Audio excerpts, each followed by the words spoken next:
All right, good evening. I'm going to open the hearing now. Let the record show that the time is 6:05 and the public hearing is now officially open. Note that we will be recording this meeting. This hearing is for the renewal of the New Jersey Pollutant Discharge Elimination System, discharge to surface water, combined sewer overflow permits for North Hudson Sewerage Authority, Adams Street and River Road wastewater treatment plants. We often use the acronym NJIPDs in referring to the New Jersey Pollutant Discharge Elimination System program. My name is Joe Manick, and I am the hearing officer, and I am the section chief in the Bureau of Surface Water and Pretreatment Permitting within the Division of Water Quality at the Department of Environmental Protection, otherwise referred to as the Department or NJDEP.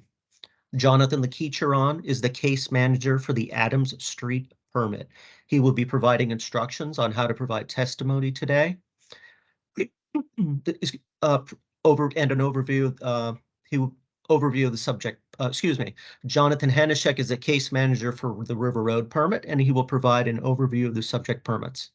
Also here today are many NJDEP staff, including Susan Rosenwinkel, Assistant Director of the Division of Water Quality, and those who are part of the CSO program or part of other NJDEP programs. I will now be providing some general information about the public hearing process, which will take about 4 minutes. Marcelo Gracia will then present this information in Spanish. We will then provide an overview of Microsoft Teams and a short summary of the permits in English and then in Spanish. This introductory information should take less than 20 minutes in total. As established in the NJIPD's regulations of the New Jersey Administrative Code at NJ 7:14A, subchapter 15, this is a non-adversarial public hearing, which means that the department is here to listen and take testimony as part of our regulatory process. The purpose of this hearing is to provide the interested public, including the affected communities, with an opportunity to be heard on these proposed draft permits. The department will be accepting verbal and written statements today. Please note that both verbal and written statements have equal weight. So if someone is not comfortable speaking and just has a written statement prepared, they can submit them electronically where they will receive equal weight with verbal testimony.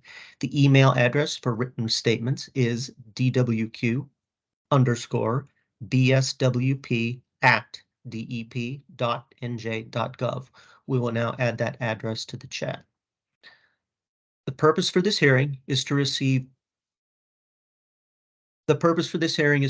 your comments and concerns. The department will respond to all significant and relevant comments, both verbal and written, in a response to comments document, which will be issued as part of the final NJIPD's permit decisions. The permittees and each person who has submitted comments will receive an electronic copy of the final decision document, provided you give us your email address. We'll also provide a copy to anyone else who requests it, whether or not you submitted comments. Please be sure to leave your email address in the chat or send it to dwq_bswp@dep.nj.gov if you want to receive a copy. Please note that the public comment period will end at 11:59 p.m. on May 15th, 2023. If you would like to provide verbal comments this evening, please put your name, organization, and email address in the chat, and we will call your name when it is your turn. When I call you, please clearly state and spell your first and last name for the record. We will have a court reporter assigned to transcribe the recorded testimony. If speakers are speaking on behalf of a particular organization, we ask that you identify that organization. We want to hear from everybody, and we want to give everybody here the opportunity to speak. In view of time limitations, I'm asking each speaker to limit their testimony to 5 minutes. Individual speakers may only testify once until we hear from every person who is here and wishes to give testimony. If time permits and there is an opportunity at the end of the hearing and a person wants to testify for a second time, we will do our best to accommodate you. We are asking that all speakers and members of the audience respect the right of each person here to be heard and refrain from any behavior that could interfere with the presentation of testimony. This hearing will end at the close of testimony or at 8 p.m., whichever occurs first. Now, this same information I just read will now be read in Spanish by one of our staff, Marcelo Gracia. After that, we will turn the discussion over to Jonathan Lekicheron, who will provide an overview of Microsoft Teams. And after that, Jonathan Hanishek will give some factual information about these NGIPTES permits. Marcelo? Hola, abriré la audiencia en este momento. Deje que el registro muestre que la hora es 6:05 p.m. y la audiencia pública ya está oficialmente abierta. Tenga en cuenta que grabaremos esta junta. Esta audiencia se lleva a cabo por la renovación del permiso para descarga de aguas de superficie y el desbordamiento de alcantarillado combinado del sistema de eliminación de descargas de contaminantes de Nueva Jersey para la Autoridad de Alcantarillado de North Hudson, calle Adams, planta de tratamiento de aguas residuales y River Road WWTP. A menudo usamos el acrónimo NJPDS cuando nos referimos al sistema de eliminación de descargas y contaminantes de Nueva Jersey. Mi nombre es Joe Manning, soy el oficial de la audiencia pública y el jefe de sección de la Oficina de Permisos de Aguas de Superficie y Pretratamiento de la División de Calidad del Agua en el Departamento de Protección Ambiental, también denominado el Departamento o NJDEP. Jonathan Lankisharan es el administrador de casos para el permiso de Calle Adams y brindará instrucciones sobre cómo dar testimonio hoy, mientras que Jonathan Hanushik es el administrador de casos para el permiso de River Road y presentará una descripción general de los permisos pertinentes. También hay aquí hoy muchos empleados del NJDP, incluyendo a Susan Rosenwinkel, subgerente de la División de Calidad del Agua, y otras personas que son parte del programa CSO o de otros programas de NJDP. Ahora brindaré información general sobre el proceso de la audiencia pública, lo que tomará unos 4 minutos.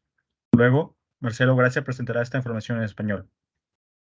A continuación, proporcionaremos una descripción general de Microsoft Teams y un resumen breve de los permisos en inglés y luego en español. Esta información introductoria tomará menos de unos 20 minutos en total.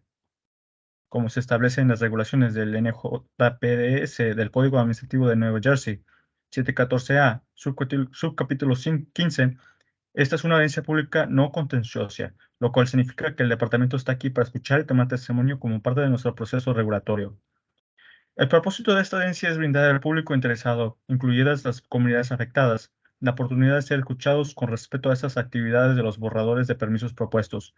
El departamento aceptará declaraciones verbales y por escrito el día de hoy. Tengan en cuenta que las declaraciones por escrito y las verbales tendrán la misma importancia. Así que, si alguien no se siente cómodo de hablar y solamente tiene una declaración por escrito preparada, puede enviarla de forma electrónica y se le dará la misma importancia que a un testimonio verbal. El correo electrónico para enviar comentarios por escrito es dwq-bswp@dep.nj.gov. Ahora añadiremos el correo al chat. El propósito de esta audiencia es recibir sus comentarios y preocupaciones. El departamento responderá a todos los comentarios significativos y pertinentes, tanto verbales como por escrito, en un documento de respuestas a comentarios que se publicará como parte de las decisiones finales sobre los permisos del NJPDS. Los permisionarios y todas las personas que hayan presentado comentarios recibirán una copia electrónica del documento con la terminación final, siempre que nos hayan indicado su correo electrónico. También entregaremos copias a quienes los soliciten, aunque no hayan enviado comentarios. Asegúrense de dejar su correo electrónico en el chat o de enviarlo a wq-bswp@dep.nj.gov si quiere recibir una copia. Tengan en cuenta que el periodo para enviar comentarios públicos terminará el 15 de mayo de 2023 a las 11:59 p.m. Si desean presentar comentarios públicos de manera verbal hoy, escriban su nombre, organización y correo electrónico en el chat, y los llamaremos por su nombre cuando sea su turno. Cuando los llame, digan y deletren su nombre y apellido con claridad para el registro. Tendremos un taquígrafo judicial asignado para transcribir el testimonio grabado. Si alguien hablará en representación de una organización, le pedimos que identifique la organización. Queremos escuchar a todos y darles la oportunidad de hablar aquí. Debido al tiempo limitado, les pido que su testimonio no exceda los 5 minutos. Cada uno solamente podrá hablar una vez hasta que escuchemos a todas las personas que estén aquí y desean dar testimonio.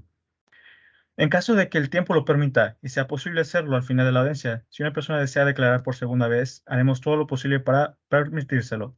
Pedimos que todos los que hablen y los miembros de la audiencia respeten el derecho de cada persona presente a ser escuchada y que eviten las conductas que pudieran interferir con la presentación del testimonio. Esta audiencia terminará cuando concluyan los testimonios o a las 8 p.m., lo que ocurra primero. Esta misma información que acabo de leer ahora será leída en español por uno de nuestros empleados, Marcelo Gracia. Después, le daremos la palabra a Jonathan Lakisarran, quien presentará una descripción general de Microsoft Teams.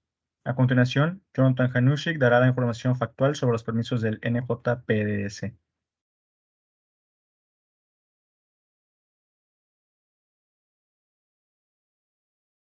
Hi, my name is Jonathan Lakitron, and I am an environmental engineer in the Bureau of Surface Water and Pre-Treatment Permitting, and I have been assigned the Adams Street permit, but will be speaking to you about commenting during the public hearing. In order to inform the NJDEP hearing officer of your interest in submitting verbal testimony, move your cursor around to open the Teams meeting toolbar, which will appear near the bottom center of your screen. Click the chat icon to open the meeting chat box on the side of your screen. Type your full name, the name of your organization that you represent, in the type new message field at the bottom of the chat box. When entering this information, use the following format: first name, last name, organization, and email address. See below for an example. Click the send icon or press enter on your keyboard to submit your message and notify the NJDEP hearing officer of your interest in submitting verbal testimony. To unmute your microphone to submit your testimony, reopen the Teams meeting toolbar. If you are muted, the mute icon appears in the toolbar. Click on the mute icon to unmute your microphone. The mute icon will change to a microphone. Begin your verbal testimony. To mute your microphone after submitting verbal testimony, open the Teams meeting toolbar. Click the microphone icon to mute your microphone. The microphone icon will change to a mute icon. In order to turn your video feed on during the public hearing, open the Teams meeting toolbar. Click the disabled camera icon to turn your video feed on. The disabled camera icon will change to the camera icon. To turn off the video, click on the camera icon. The camera icon will change to the disabled camera icon. If you're using a phone, you can hit *6 to mute and unmute. The same information I read will now be read in Spanish by Marcelo Gracia. After that, Jonathan Hanushik will provide an overview of the permits that were issued. Hola, mi nombre es Jonathan Lakisarran y soy un ingeniero ambiental en la Oficina de Permisos de Aguas de Superficie y Pretratamiento y he sido asignado el permiso de calle Adams, pero les estaré hablando sobre cómo comentar durante la audiencia pública. Para informar al oficial de la audiencia pública del NJDEP sobre su interés en dar testimonio verbal, mueva su cursor para que aparezca la barra de herramientas de reuniones de Teams en la parte inferior de su pantalla. Haga clic en el icono de chat para abrir el Meeting Chat a un lado de su pantalla. Escriba su nombre completo y el nombre de la organización que representa y su correo electrónico en el campo que dice Type a New Message. Escriba un mensaje nuevo en la parte inferior del Meeting Chat. Cuando se escriba esta información, usa el formato nombre más apellido más organización más correo electrónico. Vea el ejemplo abajo. Haga clic en el icono de enviar o presione la tecla Enter en su teclado para enviar su mensaje y notificar al oficial de la audiencia pública sobre su interés en dar testimonio verbal. Para activar su micrófono para presentar su testimonio verbal, reabra la barra de herramientas de reuniones de Teams. Si su micrófono está silenciado, o sea, si ve el icono de micrófono silenciado en la barra de herramientas, haga clic en ese icono para activar su micrófono. El icono de micrófono silenciado cambiará a un micrófono.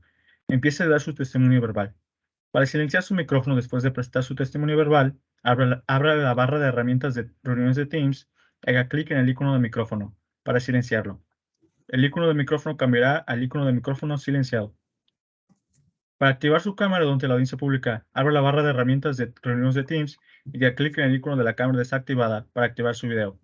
El icono de la cámara desactivada cambiará al icono de cámara activada. Para apagar su cámara, haga clic en el icono de la cámara. El icono de la cámara cambiará a una cámara desactivada. Si se ha conectado por teléfono, para activar y silenciar su micrófono, por favor oprime el asterisco 6. Esta misma información que acabo de leer será leída ahora en español por Marcelo Gracia. Después, Jonathan Hanushik presentará un resumen de los permisos que se han otorgado.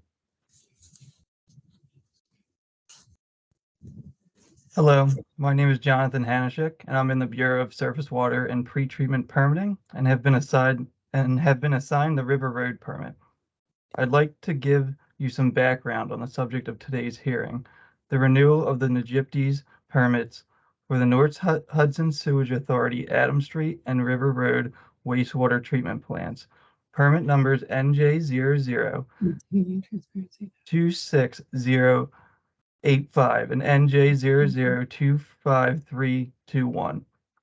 The draft permits were issued on March 3rd, 2023 for Adams Street Wastewater Treatment Plant and on March 6, 2023 for River Road Wastewater Treatment Plant. Both are posted on the Nagypties Division of Water Quality CSO website. As stated in the draft permits, the comment period will end at 11:59 p.m. on May 15, 2023 in accordance with NJAC 7:14A-1510 and 1514. The permits issued are individual Nagypties surface water permits for two distinct combined sewer systems and their respective receiving wastewater treatment plants, the Adams Street and River Road wastewater treatment plants. Combined sewer overflows, or CSOs, are discharges from combined sewer systems. Combined sewer systems are sewers that were designed many decades ago to collect rainwater and snow melt runoff, domestic sewage, and industrial wastewater in the same pipe. Combined sewer systems are still present in certain older cities in the state.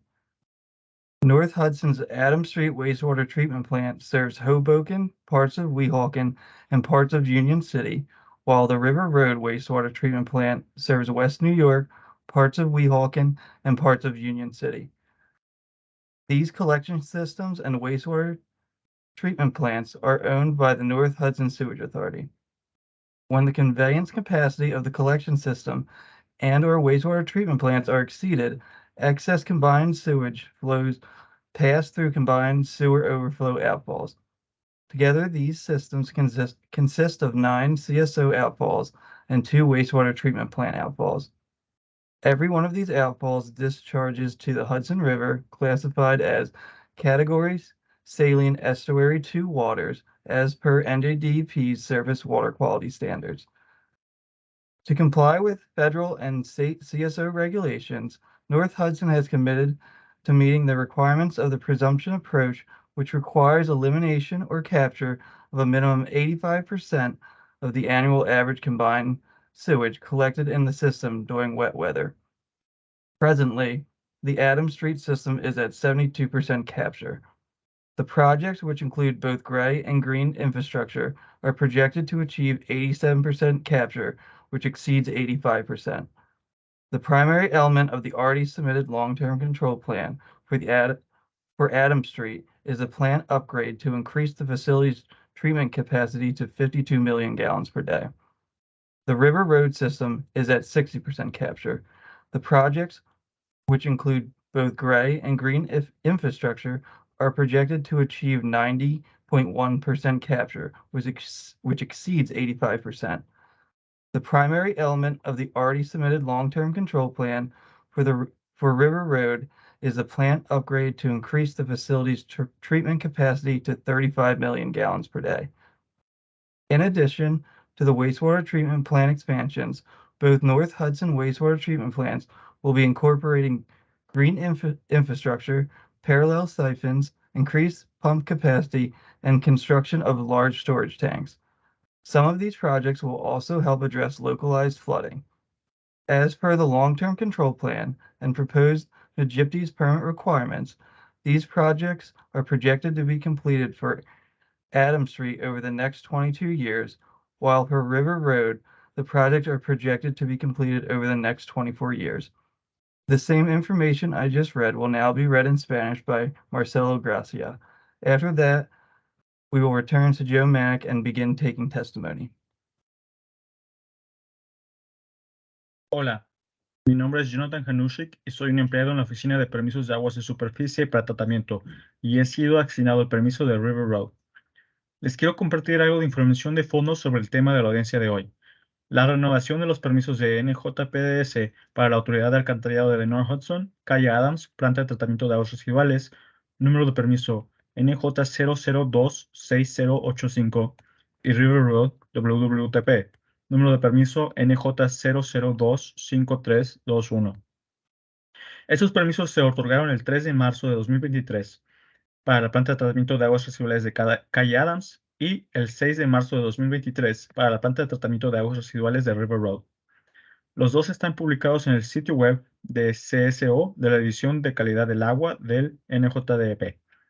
Como se indica en los borradores de los permisos, el periodo de comentarios terminará el 15 de mayo de 2023 a las 11:59 p.m., de acuerdo con los artículos 714A, 15.10 y 15.14 del Código Administrativo de Nueva Jersey. Los permisos otorgados son permisos individuales de superficie del NJPDS para dos distintos sistemas de alcantarillado combinado y sus plantas receptoras de tratamiento de aguas residuales respectivas, las plantas de tratamiento de aguas residuales Calle Adams y River Road. Los desbordamientos de alcantarillado combinado o CSO son descargas de sistemas de alcantarillado combinado. Los sistemas de alcantarillado combinado son alcantarillas que se diseñaron hace décadas para recolectar el agua de lluvia y de cielo, aguas residuales domésticas y aguas residuales industriales en la misma tubería. Los sistemas de alcantarillado combinado todavía están presentes en algunas ciudades más antiguas del estado. La planta de tratamiento de aguas residuales de Calle Adams en North Hudson sirve a Hoboken y partes de Weehawken y partes de Union City, mientras que la planta de tratamiento de aguas residuales de River Road sirve al oeste de Nueva York y partes de Weehawken y partes de Union City. Estos sistemas de recolección y plantas de tratamiento de aguas residuales les pertenece a la Autoridad de Alcantarillados de North Hudson. Cuando se excede la capacidad del transporte del sistema de recolección y/o las plantas de tratamiento de aguas residuales, el exceso de las aguas residuales combinadas pasa por los desagües de desbordamiento del alcantarillado combinado. Combinados, estos dos sistemas consisten en 9 desagües de CSO y 2 desagües de las plantas de tratamiento de aguas residuales. Cada uno de los desagües vierten en el río Hudson, cuyas aguas se clasifican en la categoría de estuario salino 2, categoría 2, según los estándares de calidad del agua de superficie del NJDP. Para cumplir con las regulaciones estatales y federales de CSO, el North Hudson se ha comprometido a cumplir con los requisitos del enfoque de prevención que exige la eliminación o la captación de un mínimo de 85% del promedio anual de aguas residuales combinadas recolectadas por el sistema durante el tiempo lluvioso. En la actualidad, el nivel de captación de Calle Adams es el 72%. Los proyectos, que incluyen infraestructura gris y verde, se prevén captar el 87%, lo que excede el 85%. El componente principal del plan de control a largo plazo, que ya se presentó para Calle Adams, es la mejora de la planta para aumentar la capacidad de tratamiento de la planta a 52 millones de galones por día. El nivel de captación de River Road es el 60%. Los proyectos que incluyen infraestructura gris y verde se prevén captar el 90.1%, lo que excede el 85%. El componente principal del plan de control a largo plazo, que ya se presentó para River Road, es la mejora de la planta para aumentar la capacidad del tratamiento de la planta a 35 millones de galones por día. Además de la expansión de las plantas de tratamiento de aguas residuales, las dos plantas de tratamiento de aguas residuales de North Hudson incorporarán proyectos de infraestructura verde, sifones paralelos, aumentos a la capacidad de la bomba y la construcción de tanques grandes de almacenamiento. Algunos de estos proyectos también ayudarán con las inundaciones localizadas. Según el plan de control a largo plazo y los requisitos propuestos en los permisos NJPDS, se prevé finalizar los proyectos de Calle Adams entre los siguientes 22 años, mientras que los proyectos de River Road se prevén ser completados entre los siguientes 24 años. Esta misma información que acabo de leer ahora está leída en español por Marcelo Gracia. Después volveremos con Joe Manick y empezaremos a tomar testimonio. All right, thank you, Marcelo, John, and John. I appreciate that.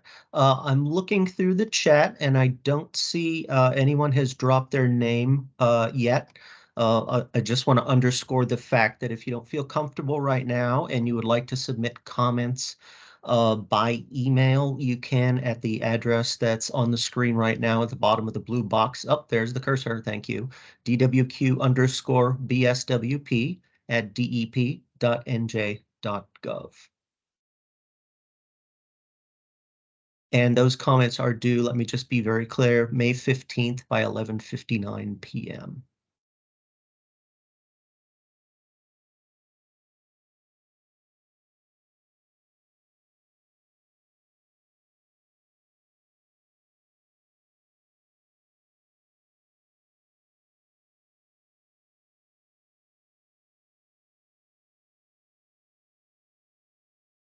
Okay, I see someone in the chat, Suzanne Atman. If you'd like to speak now, go right ahead. Great, thanks, Joe. Thanks for having these hearings and for giving us ample opportunity to speak and share.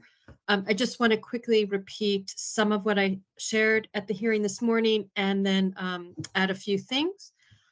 So as with the first draft permit that was released in December, we do recommend and request that the NJDP strengthen requirements in this permit to be more specific and prescriptive in certain areas that we describe in our written comments in more detail, to avoid leaving too many openings for interpretation and inconsistencies.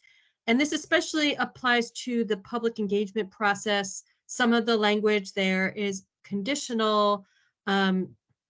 We think that it would be great to work with the permit holders to have more stringent language and requirements on things like how meetings are conducted, that there's access, that these meetings are accessible to all community members, especially those in overburdened communities, that they can access it from a language standpoint, visually, physically, that the long-term LTCP coordinator, that role is clear and the responsibilities are clear and what is required is very clear.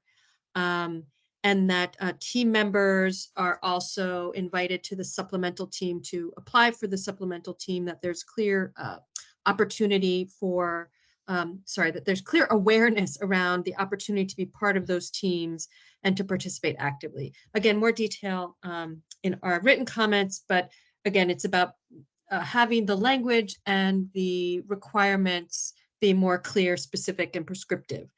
And as I mentioned earlier today, and several folks did as well, a big area of concern for this permit is the long timelines. It extends to 2045, and at the end of that timeline are some of the most important projects to be completed, like the storage tanks. So given that that just means more and longer stretched out burden on the Hudson River and local communities, how can the NJDP work with the permit holder to shorten that timeline, take advantage of the federal funding that has been released recently to enable these projects to speed up and be done in an affordable way, so that we don't have to wait till 2043. The community can benefit and the Hudson River can benefit much, much sooner. So also, I just wanted to reemphasize the importance of measuring the impact of green infrastructure on CSO volume. We know that Hoboken, for example, is doing a lot of green infrastructure as a municipality, which is great. We don't believe that those projects are incorporated in the permits in terms of measuring and tracking and reporting CSO volume and the impact on CSO volume. So that would be a great update to these permits to see that happening. And another point that I didn't make earlier, I'd love to make, is around public notification. There's been a great deal of concern, and you might have heard this in the last Guttenberg permit hearings, a great deal of concern among impacted community members that are being exposed to E. coli and other harmful bacteria, viruses, chemicals during sewage backups into homes and streets. And this fear of not knowing causes panic and a sense of urgency to disinfect homes and take action to feel safe. So given this, and also for this permit and subsequent permits, since they will not completely solve the local flooding issues, it's imperative community members have time to prepare. You're reading the thing. Well, I'm going to speak at this thing in a second. That they have time to prepare for these impending rainstorms and possible sewage backups. So can we require that the permit holder measure the amount of raw sewage released in localized flooding and report that back to the community? Can we require alerts and notifications, not just for the Hudson River discharges, which is critical, but in advance of potential sewer backups and basement flooding as examples? I don't know how much more time I have, but I'll go until Joe stops me. Couple more points. There are 9 CSO outfalls into the Hudson River associated with this permit. So that means the river is being impacted by pollution in this region more than in other regions along the Hudson. Therefore, water quality enhancements and enforcement should be accelerated. And the importance of properly monitored water quality around CSO outfalls is key to the protection of public health, not just what I mentioned in terms of localized flooding. Common use of the New Jersey waterways impacted by CSOs include secondary contact recreation, such as paddling, fishing, and boating, as well as primary contact recreation like swimming and wading. You heard a little bit about this from some of the public this morning. According to information published by swim event organizers and compiled by Hudson Riverkeeper, as many as 7,700 people have taken part annually in open water swim events in the Hudson River, New York Harbor, and other waters affected by combined sewer overflows from both New York and New Jersey communities. On average, over the last 10 years, 4,500 people have participated annually in such events. So while current water quality criteria and designated uses may not currently support every use, there are ways our communities regularly use their waters. The process of regular testing of outfalls, particularly when active and easily accessible public notifications, is a crucial resource to protect our communities and guests who use our waterways.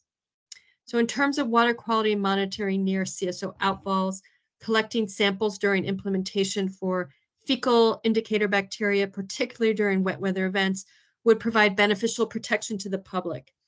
Maintaining transparency and outreach around water quality and sampling is a critical step to further protect the public from these events. So will the permit holder be required to conduct water quality sampling near CSO outfalls during implementation of the projects and during wet weather events that generate overflows?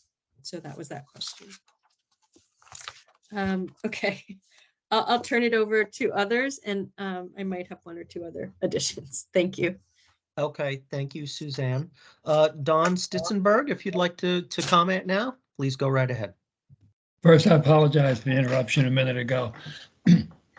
I'm Don Stitzenberg. I'm president of the Hudson River Waterfront Conservancy.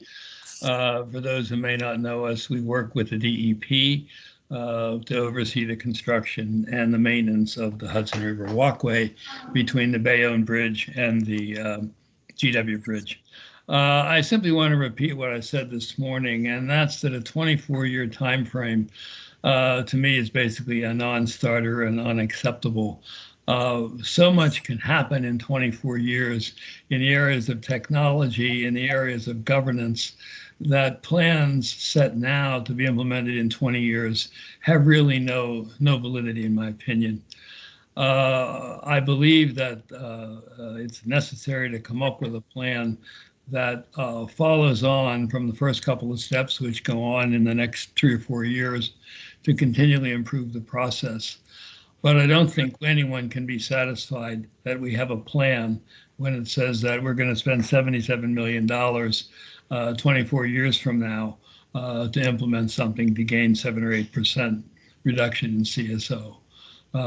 So with that, I'm going to say thank you for the opportunity to speak, and I really hope that some action can be taken to change the time schedule. Thank you.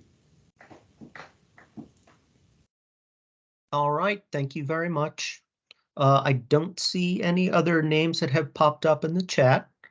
I'm going to give it a few minutes and see if someone else shows up. We'll just sit here quietly.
All right, I just want to say it's 6:40, right? Oh, Suzanne, go right ahead. Thanks, Joe. I see there's quite a few people here, which is great. Just one other point that community members and our colleagues wanted to make is that is regarding maintenance and inspections.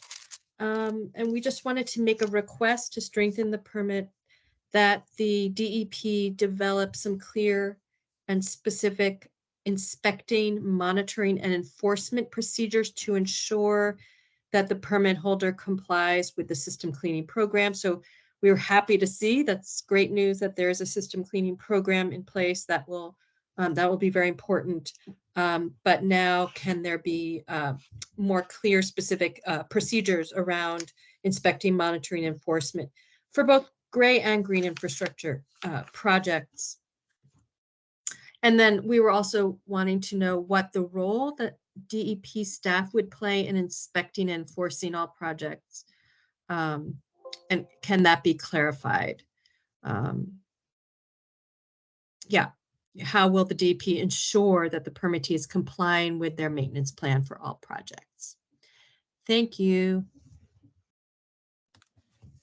Thank you. Okay, right now it's 6:42.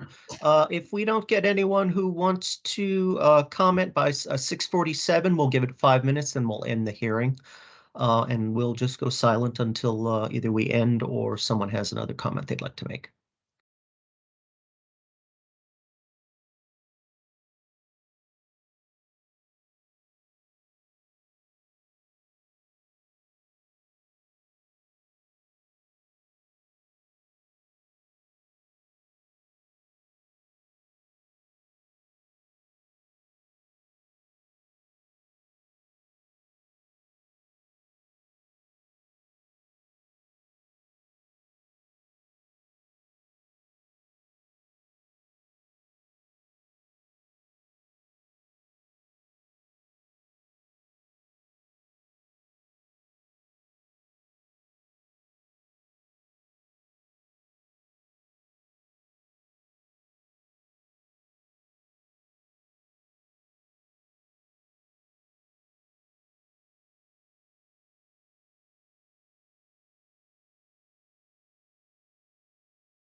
All right, I see a message down in the chat. Peter Farley would like to comment. If you're ready, go right ahead.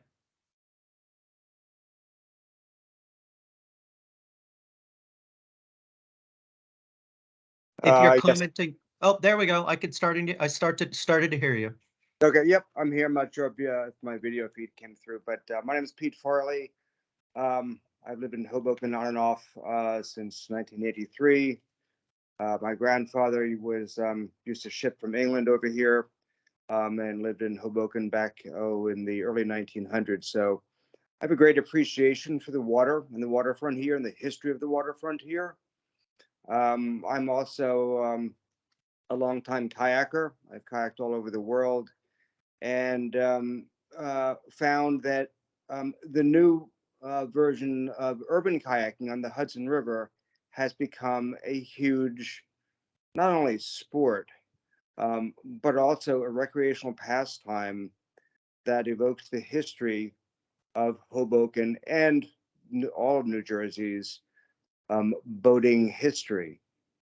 As was referenced here by Suzanne and Don, the necessity, and also referenced by some folks from the DEP, the necessity of having a clean waterway for both recreation and just nautical transportation is essential. I would second Don's comments that 24 years to enact a change of 7% increase or even any noticeable increase, I think is is underestimating the capabilities of the DEP, and I think and hope that that timeline could be shortened quite a bit. So as Susan mentioned, the waterfront, the water and recreational boaters and the river can benefit from those changes before a quarter of a century has passed. That's basically all I have to say at the moment. Thank you for the opportunity. All right, thank you. And we have another person who's ready to speak, Rachel Dawn Davis. Please go right ahead. Thank you. Can you hear me? Yes. Okay, great. My name is Rachel Dawn Davis. I'm the public policy and justice organizer for Water Spirit, which is a 25-year-old nonprofit spiritual ecology center, and sponsored by the Sisters of St. Joseph of Peace. I'm speaking on behalf of Water Spirit, our sister ministries throughout the state, closer to this region in particular, focus tonight. And Water Spirit hears the cry of the earth and the cry of the poor simultaneously. As a green infrastructure champion certified by Rutgers University Cooperative Extension, I thought that back in 2021, when there was a USA Today article about Patterson, that the New Jersey administration would be frankly embarrassed enough to do something considerably to make a difference regarding CSO, regarding maintenance programs, regarding really innovative, intergenerational, really targeted green infrastructure analyses. I thought that that might have happened already. There was a surplus, and I felt like all those billions of dollars could have gone to fixing this problem overall. Catch basin cleaning is sometimes the culprit all throughout the state. And something as easy as this does require ongoing intergenerational maintenance. So I echo everything that Sue Atman has shared already, and we will be sharing written comments. We appreciate the bilingual opportunity and are wondering, are more languages going to be offered going forward, before, during, after, to achieve maximum engagement? I was able to participate in the United Nations conference, and it was amazing how easy it was to see so many different languages, and myself being someone who's in an accessibility, who has accessibility issues.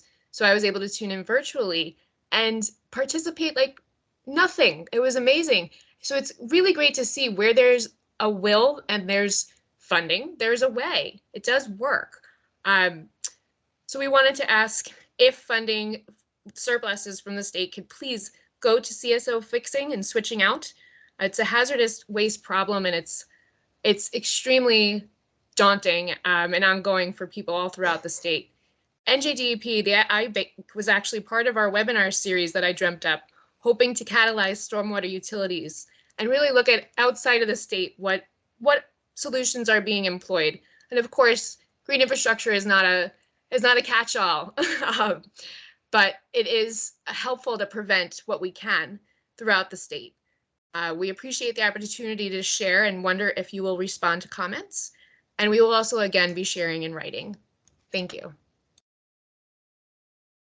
Okay, thank you. And let me just say that we will be preparing a formal response to comments document with all the comments that have been received at these hearings, and also what we get in writing when it's time to issue our final decision. So that will be forthcoming. Also, if Peter Farley, if you're still here, could you please provide your email address? We do not have it, and if we could get the. Yep, by all means, I will. Yeah, you can put it in the chat. That's fine. Okay, very good. Thank you. Sure.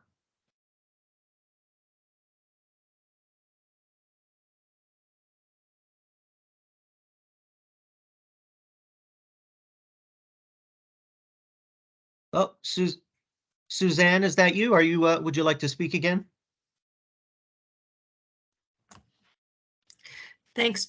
Sorry, thanks, Joe. Just quickly, given what you just shared, are you able to give us a sense of timing in terms of public comment or your feedback on the Guttenberg North Bergen MUA, when we might expect that, as well as the feedback we give on this one, which won't be till May 15, I understand. And also any sense of when you might release the next permit? I'm not asking to pressure you, but just to understand.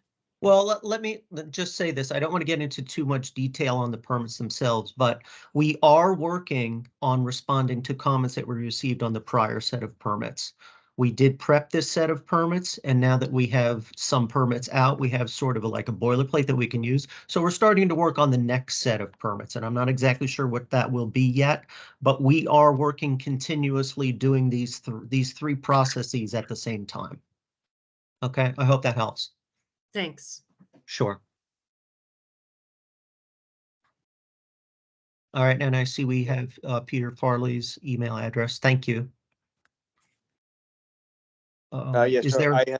I had put both in, my personal and my work email. If you could send it to both, I would appreciate that. Okay, if they're both there, we will get both of them. Yes. Yep, I work for REI. Just as a side note, REI, Recreational Equipment Inc., if you're familiar with it, is an outdoor sporting equipment company, and we give back 2/3 of our corporate profits every year towards to nonprofit initiatives that are all about the outdoors. So that's just to say that clearly these towns, Hoboken, Weehawken, Union City, etc., should equally take the outdoors and the surrounding environments that compose and comprise their towns and the recreational areas around them as seriously as a company like REI, by really making this an important initiative to clean up the waterways. Again, thank you. All right, thank you. And I see Rachel Dawn Davis, you have comments again? Yes, thank you. I just wanted to, Peter, Pete, you're inspiring me to share, and I just have to mention another thing. But first, my grandfather did go fishing and swimming in the Hudson River and has such fond memories that passed on to me. You know, I can basically almost experience it as he experienced it, the way he described it. And it really helped, especially growing up in the Great Depression. And we have horrible economic times right now for everybody, and especially people who are of already low wealth and people of color. And so I would be remiss if I didn't just mention that the environmental justice law is now into effect. I really want to emphasize the opportunity to completely overhaul these processes and procedures to incorporate multilingual opportunities to really demonstrate trust. And I think when we really like prioritize that, I think that that's where we can really focus on even thinking about environmental justice actually becoming implemented. And I think that you have a really great opportunity to do that here in this particular area. Thanks. Okay, thank you. I don't see any other new names in the chat, so we'll take a break. And in 5 minutes, if we have no other comments, then we will end the hearing, but we'll give it 5 more minutes.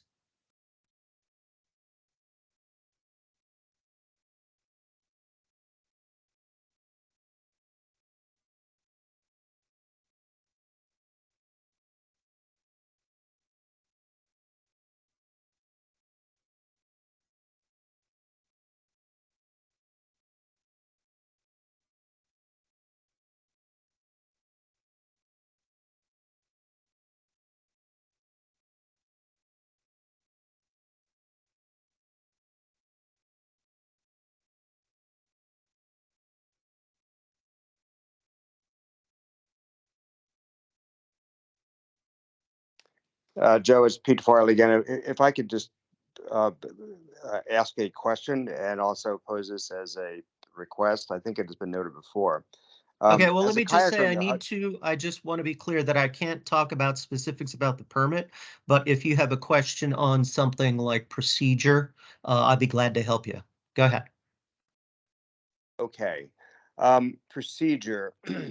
So if there is an individual or a group like myself or people I know who want to go kayaking in the Hudson River, and it rained the prior day, how would we get information from the DEP about water safety levels contaminants prior to going in the water and exposing ourselves or potentially exposing ourselves? We will definitely answer that in the response to comments document. Okay, thank you.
All right, everyone. It's been about 5 minutes since the last set of comments that we had. I just want to check, see if anyone else has anything else. Otherwise, I'd like to end the hearing now. And please understand that you still have until May 15th at 11:59 p.m. to submit comments to the address on the screen. It's dwq_bswp@dep.nj.gov. And if there's nothing else, I'll end the hearing now. All right. Thank you, everyone. Have a good day, a good evening.